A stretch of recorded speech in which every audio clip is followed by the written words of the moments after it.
रूस और यूक्रेन के युद्ध के बारे में था, उसके प्रभाव को भारत के संदर्भ में संदर्भित करना था और विश्व के संदर्भ में इसको बताना था। है तो कि यही पहले जो होता था मेंस का एग्ज़ाम तो हिंदी का होता था और उसके साथ जो है कि जो आप GS1 होता था उसका या GS2 को एक साथ किया जाता था, लेकिन इस बार जो है कि दोनों GS1 और 2 को एक साथ कर दिया गया है। संशोधन ये कि मेंस पेपर में पहला क्वेश्चन, हर एक खंड का पहला क्वेश्चन का आंसर देना आवश्यक है। ये बात है।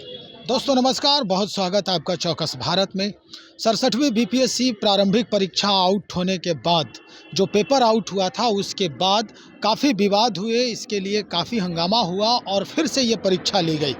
अब उसका रिज़ल्ट जैसे ही आया और दनादन जो आयोग है वो मुख्य परीक्षा की तिथि भी घोषित कर दी और आज यानी आज 30 दिसंबर है और आज इसकी मुख्य परीक्षा की शुरुआत हो गई है। मुख्य परीक्षा की पहली पाली जो है वो चालू कर दी गई है, इसकी परीक्षा शुरू हो गई है और इस परीक्षा में कई जो अभ्यर्थी हैं जो सफल हुए हैं, यानी कुल मिला के 11,126 अभ्यर्थी जो हैं इस परीक्षा में आज शामिल हो रहे हैं। मुख्य परीक्षा के केंद्र पर ही हम खड़े हैं। दरअसल ये BN कॉलेजिएट 10+2 स्कूल है जहां कई अभ्यर्थी जो हैं यहाँ परीक्षा देने आए हैं, मुख्य परीक्षा में शामिल होने आए हैं। हम आपको बता दें कि ये परीक्षा मई में ली गई थी, इसकी प्रारंभिक परीक्षा मई में ली गई थी। उसके बाद इसमें इसका आरोप लगा था कि इसकी पर्ची जो है वो आउट हो गया। आउट होने के बाद इस परीक्षा को रद्द कर दिया गया और दोबारा इस परीक्षा को सितंबर में लिया गया, जिसका रिजल्ट फिर से हुआ और आज मुख्य परीक्षा की शुरुआत हो गई। कई ऐसे सेंटर हैं पटना में, यानी 19 परीक्षा केंद्रों पर ये परीक्षा संचालित की जा रही है। आपको बता दें कि आज की परीक्षा 2 पालियों में होगी। प्रथम पाली में 7:30 बजे ही एंट्री के लिए यहाँ पर बुलाया गया था और दूसरी जो पाली है वो 1 बजे से शुरू होगी। 2 पालियों में आज की परीक्षा होगी। एक और जो बहुत ही महत्वपूर्ण बात यह है कि आने वाले 7 जनवरी तक ये परीक्षा चलेगी, यानी कुल मिला के कहा जाए तो कल भी ये परीक्षा होगी और आने वाले 7 जनवरी यानी 2023 के 7 जनवरी तक ये परीक्षा संचालित होगी। हालांकि परीक्षा के पालियों में परिवर्तन जरूर होगा। अब परीक्षा देकर जो निकलेंगे, कुछ ही समय बचा है, हम उन अभ्यर्थियों से बात करेंगे कि इस परीक्षा में क्या क्या प्रश्न आए, किस किस तरह के प्रश्न आए हैं और कल के लिए जो तैयारी है वो कैसी है। आप थोड़ा देर और इंतज़ार करें, हम आपको मिलवाते हैं उन अभ्यर्थियों से जो उतनी भीड़ से सफल होकर के मुख्य परीक्षा में शामिल होने आए हैं। 11,126 अभ्यर्थी आज परीक्षा में शामिल हो रहे हैं, मुख्य परीक्षा में शामिल हो रहे हैं। बात करते हैं उनसे। पूरा खोल दीजिए, अरे पूरा खोल दीजिए। कैसा रहा एग्जामिनेशन? ठीक रहा। क्या क्या प्रश्न आए? भारतीय राष्ट्रीय कांग्रेस के बारे में था, फिर भारत छोड़ो आंदोलन के बारे में निबंध लिखना था, संथाल सत्याग्रह था, चंपारण सत्याग्रह के बारे में लिखना था, फिर संवैधानिक संस्थाओं को किस प्रकार से सत्ताधारी दुरुपयोग हो रहा है उसके बारे में था, और फिर अग्निवीर के बारे में था, क्या है उसके मतलब कि लाभ हो रहा है और क्या उसका विनाश हो रहा है, यही सब था। आप भी परीक्षा दिए? सारा फर्स्ट टाइम था मेरा और पेपर बहुत आसान था। मतलब कि आप एक जनरल कंपटीशन की तैयारी कर रहे हैं, जैसे मैं SI का तैयारी करता हूँ, मेंस या फिजिकल छट जाता हूँ। मुझे नहीं लगा मेरा सारा पेपर एकदम प्रॉपर वे में गया। मैंने मुझे लगा नहीं कि अग्निवीर के बारे में कौन नहीं जानता है। मैंने 4 साल का इसमें ये है, परमानेंट नहीं है और आधुनिकीकरण के बारे में संबंधित है। 12 लाख रुपए मिलेंगे, फिर उसके बाद आपको 25% उसमें से जो व्यक्ति है उनको रख लिया जाएगा परमानेंट, जो फिटनेस को लेकर के। तो उसके बाद चंपारण कौन नहीं जानता है, गांधी जी की भूमिका को नायक के रूप में किस तरह से आप आलोचनात्मक विश्लेषण था। उसके बाद वो आप चले जाइए रूस और यूक्रेन के युद्ध के बारे में था, उसके प्रभाव को भारत के संदर्भ में संदर्भित करना था और विश्व के संदर्भ में इसको बताना था।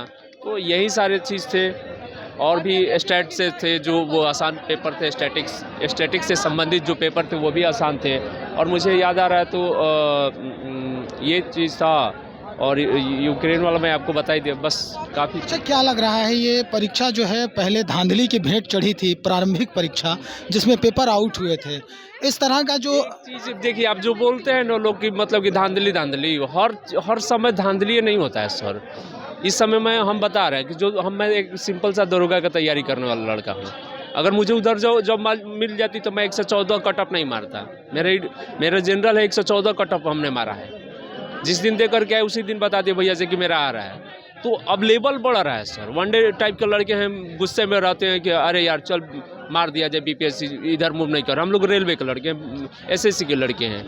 अब जॉब नहीं मिल रहा है तो चल हाँ देखा जाए। हाँ जीएस तो है यार, साइंस तो है यार। चलिए मेंस का कट ऑफ क्या जाएगा? कुछ इतना आप पूरा समीकरण बता रहे हैं तो इसका कट ऑफ हम बता रहे हैं आपको ना कि हम लोग लगे हुए हैं सचिवालय की तैयारी में। वो पेपर फर्स्ट पेपर में हम लोग का कैंसिल हो गया। हम इधर में अगर 2 महीना समय मिलता ना तो हम ये मेंस कुछ मेरे लिए मायने नहीं था। आप पेपर देख लीजिए ना बॉस। ये क्वेश्चन जो था बहुत ही मैंने कि हार्ड था जी। नहीं उतना हार्ड नहीं था, जहाँ तक नॉर्मली था ही। और जो हम लोग पढ़े थे उसी से आया है जहाँ तक है। और कहा जाए DI भी अच्छा खासा था। और इसमें जो है कि 1 मंथ का जो टाइम दिया गया था ना, उसमें थोड़ा और भी अथी होता, क्योंकि पिछले बार देखा गया था कि जब भी एग्ज़ाम होता है तो 60 दिन या 65 दिन का मैंने टाइम दिया जाता है मेंस के लिए, लेकिन इस बार 1 महीना का टाइम दिया गया है PT के बाद। तो ये थोड़ा स्टूडेंट के लिए दिक्कतों का सामना स्टूडेंट द्वारा किया गया है, क्योंकि इसमें होता है कि टाइम मिलता है तो लोग अच्छा से तैयारी कर पाते हैं। तो इसमें थोड़ा देखा जाए कि आयोग द्वारा ऐसा ना। मुख्य परीक्षा में आयोग की जो रवैया है, आयोग का जो रवैया है वो कैसा है? अंदर में आप लोगों के साथ किस तरह का व्यवहार हो रहा है? जैसे कि सर कहा जाए कि उतना मैंने जो रवैया है हमें लगता है स्टूडेंट के पक्ष में नहीं है, क्योंकि देखा जा रहा है कि पहले जो होता था मेंस का एग्ज़ाम तो हिंदी का होता था, और उसके साथ जो है कि जो GS 1 होता था उसका या GS 2 को एक साथ किया जाता था। लेकिन इस बार जो है कि दोनों GS 1 और 2 को एक साथ कर दिया गया है, जो कहीं ना कहीं कहा जाए कि स्टूडेंट को माइंडली डिस्टर्ब हुआ है और वो लोग तैयारी में उतना कस के मैंने कि अच्छा से नहीं कर पाए हैं। तो और इधर टाइम भी कम था। और उसके बाद एक और बात यह है कि जैसे कि इसमें लगातार एग्ज़ाम होते रहते हैं तो बच्चे जो है कि अपना अथी में रहते हैं, रेगुलर रहते हैं। लेकिन एक एग्ज़ाम जो है कि बाद में लिया जा रहा है जो ऑप्शनल का है। और ऑप्शनल का एक और है, ऑप्शनल में जो है कि आपका ये चेंज किया गया है, जो लास्ट में यहाँ नहीं चेंज करना चाहिए। ऑप्शनल का जो है कि 4था नंबर क्वेश्चन में और 1 नंबर जो क्वेश्चन है उसको 4 या 5 क्वेश्चन उसमें होंगे जिसको लिखना ज़रूरी है। तो ऐसा नहीं करना चाहिए, पहले के पैटर्न के आधार पर ही लेना चाहिए। और एक और बात है कि पहले के पैटर्न पर लेना ही चाहिए, लेकिन जो इनके द्वारा एक ये किया गया है कि आगे ऑप्शनल को हटा दिया गया है, निबंध को लाया गया है। तो निबंध को जब लाया गया है तो इस बार इसी तरह ले लेते जो पहले से पैटर्न आया था उसी के आधार पर, लेकिन ये जो है ऐसे किए हैं। इस बार लागू कर दिया गया जी, इस बार लागू कर दिया गया कि आयोग ने तो कहा था कि सर 6वीं से नहीं, हमारे 6वीं से लागू करेंगे। नहीं, और 6वीं से ये लागू होगा जो निबंध वाला है, निबंध और 100 नंबर के ऑप्शनल जो भी है उसमें 100। इस बार जो आप परीक्षा दे रहे हैं उसमें तो वो लागू नहीं है ना? हाँ, इस बार लागू नहीं है, लेकिन जो है कि ऑप्शनल के लेके जो है कि थोड़ा डिस्टर्ब ये है कि इसी बार इसको लागू किया गया है, जो 1 नंबर और 4 नंबर क्वेश्चन को जो लिखना जरूरी है, जिसमें 10-10 नंबर के क्वेश्चन होंगे। तो ये थोड़ा परेशानी क्रिएट कर रहा है सर यहाँ पे। जी धन्यवाद, बहुत शुभकामना आप सबको। कैसा प्रश्न रहा? अच्छा था, अनुभव बताइए। हाँ बहुत अच्छा था। मैंने जो प्रैक्टिस किया था वो सब क्वेश्चन आया और अच्छे से मैंने लिखा। पैटर्न में कुछ बदलाव हुआ है इस बार? नहीं, कोई बदलाव मुझे नज़र नहीं आया, जो पहले से था वही है। और 6वीं से कुछ बदलने वाला है सिलेबस? हाँ, और 6वीं से तो बदलाव होने वाला है ना? हाँ। किस किस तरह के प्रश्न पूछे गए आपसे? प्रश्न जो सिलेबस है उसी के अनुसार था और सब अच्छा क्वेश्चन था। जैसे GS के लिए तो प्रश्न हुआ होगा। हाँ, GS के लिए था तो अच्छा था। प्रश्न बताइए इतिहास से। हाँ, जैसे मौर्य कला था इतिहास में, और कांग्रेस का उदय, इसका कारण जो भी था उस सब पर लिखना था। अच्छा गया, शुक्रिया। तो आपने देखा और सुना भी कि किस तरह से अभ्यर्थी जो हैं वो परीक्षा देकर बाहर निकल रहे हैं और अपनी जो भावनाएं हैं वो व्यक्त कर रहे हैं। कैसे प्रश्न पूछे गए, किस तरह के सवालात जो हुए मुख्य परीक्षा में वो बताए जा रहे हैं। चलिए कुछ और लोग हैं, हम बात करते हैं। साहब, आप अधिकारी बनने जा रहे हैं? जी बोलिए, मैं पहले से अधिकारी हूँ। चलिए, बहुत बढ़िया। और खुशी की बात है, आपके पहले से ही अनुभव है। जी बोला जाए। किस तरह के पैटर्न है इस बार परीक्षा में पूछे जा रहे हैं मुख्य परीक्षा के दौरान? ये पैटर्न जो निर्धारित है आयोग द्वारा वही है, और उसमें DI थोड़ा सा टफ था इस बार, और बाकी करंट का क्वेश्चन ठीक था, बाकी सब सही था, कोई दिक्कत नहीं। सर 6वीं जो प्रारंभिक परीक्षा हुई थी वो विवादों में घिरी, धांधली की भेंट चढ़ी, उसके बाद रिजल्ट आया। रिजल्ट आने के बाद 11,126 अभ्यर्थी जो हैं वो मुख्य परीक्षा में शामिल हो रहे हैं। क्या लग रहा है इसका कट ऑफ क्या जाएगा? कुछ अंदर में कुछ किसी तरह का इसका कट ऑफ का अंदाज़ा नहीं लगाया जा सकता एक्चुअली। इसमें मेंस का एग्ज़ाम है, इसमें कट ऑफ का अंदाज़ा नहीं लगाया जा सकता। पीटी में कट ऑफ का अंदाज़ा हम लोग लगाते हैं, लेकिन ऐसा है कि आयोग को इस पर थोड़ा सा सुधार करने की आवश्यकता है, पीटी को खास करके, पीटी को लेकर के। मेंस में क्या? मेंस में बहुत अच्छा है, कोई दिक्कत नहीं है मेंस में। अच्छा, ये पैटर्न बदलने की बात चल रही थी आयोग के द्वारा, क्या इस बार लागू हो गया? नहीं, इस बार लागू नहीं है, अगले बार से लागू होगा। 68 से लागू है। कुछ संशोधन है इस बार भी। जो संशोधन ये कि मेंस पेपर में पहला क्वेश्चन, हर एक खंड का पहला क्वेश्चन का आंसर देना आवश्यक है। ये बात है। आपने पहले भी दिया एग्जाम बीपीएससी का? हाँ, मेरा ये तीसरा टर्म होगा, 2 बार इंटरव्यू दिए थे पहले। शुक्रिया। किस किस तरह के प्रश्न पूछे गए साहब? इसमें तो जैसे आर्ट एंड कल्चर वाला जो है, तो उसमें आपका क्विट इंडिया मूवमेंट था, देन रविन्द्रनाथ टैगोर के बारे में था, और इसमें संथाल अपराइजिंग वगैरह, मतलब ट्राइबल मूवमेंट था।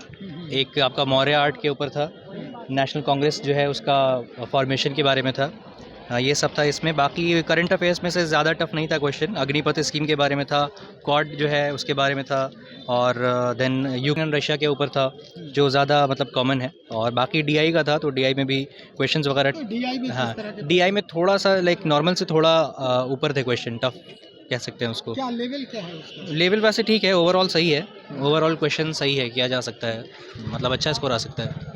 पैटर्न में कोई बदलाव हुआ है? नहीं, पैटर्न में इसमें कोई बदलाव नहीं है, वैसा ही है। आयोग ने कहा 68वीं से हम बदलेंगे। वो ऑप्शनल के लिए है, ऑप्शनल वाले सब्जेक्ट है उसमें बदलाव किया गया है, GS1 GS2 में बदलाव नहीं किया गया है कुछ क्या भी। लग रहा है, उम्मीद है इस बार कितने लोगों का सिलेक्शन होगा? क्या उम्मीद, कयास लगा सकते हैं? उम्मीद का अभी मतलब कितना होगा ये तो जिसने जैसा दिया कि है। सब लोग बता रहे हैं कि प्रश्न का स्तर जो है वो काफ़ी अच्छा है, सबने परीक्षा दिया है और सबका वो जो पेपर है उन्होंने लिखा है। मेन ये है कि जिसने भी लाइक पढ़ा है और उसके हिसाब से दिया है तो उसका हो जाएगा, ऐसा इसमें कुछ है नहीं। और अगर क्वेश्चन छूटा है तो उसमें एक इशू है कि हाँ नंबर, क्योंकि और DI क्योंकि स्कोरिंग होता है, तो अगर 72 में 72 आ जाता है तो बहुत अच्छा स्कोर हो जाएगा।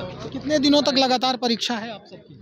अभी आज है, और आज दोनों पेपर है, GS1 GS2। कल जो है वो हिंदी है, और फिर 7 को ऑप्शनल पेपर होगा। बस यही 3। जी हाँ। अधिकारी बनिए, बहुत शुभकामना आप सबको। उन अभ्यर्थियों के चेहरों पर खुशी साफ झलक रही है और कुछ उम्मीदें जो आयोग से लगा कर रखा है इन्होंने, बताते नजर आए। आपने भी सुना, और हो सकता है आयोग तक ये खबर पहुंच जाए। क्या चाहते हैं अभ्यर्थी? खुशी इस बाबत है कि परीक्षा का जो प्रश्न का जो स्तर है वो काफ़ी सामान्य है, और सबने जो मेहनत किया है सबने भरपूर लिखा है। अब देखना ये होगा कि आने वाले दिनों में, यानी कल और 7 तारीख की जो परीक्षा है हिंदी की, और जो और भी पेपर हैं उसकी, वो क्या कुछ नया आयाम लेकर सामने आता है। हालांकि सारे जो अभ्यर्थी हैं जिनसे हमारी बात हुई, उनके चेहरे पर खुशी साफ झलक रही है। देखी जा सकती है कि प्रश्नों का उत्तर इन्होंने बखूबी दिया भी है। जो पढ़ा है वो पास निश्चित करेगा। ये उम्मीद लेकर अब ये दूसरी पाली में प्रवेश करने जा रहे हैं परीक्षा की।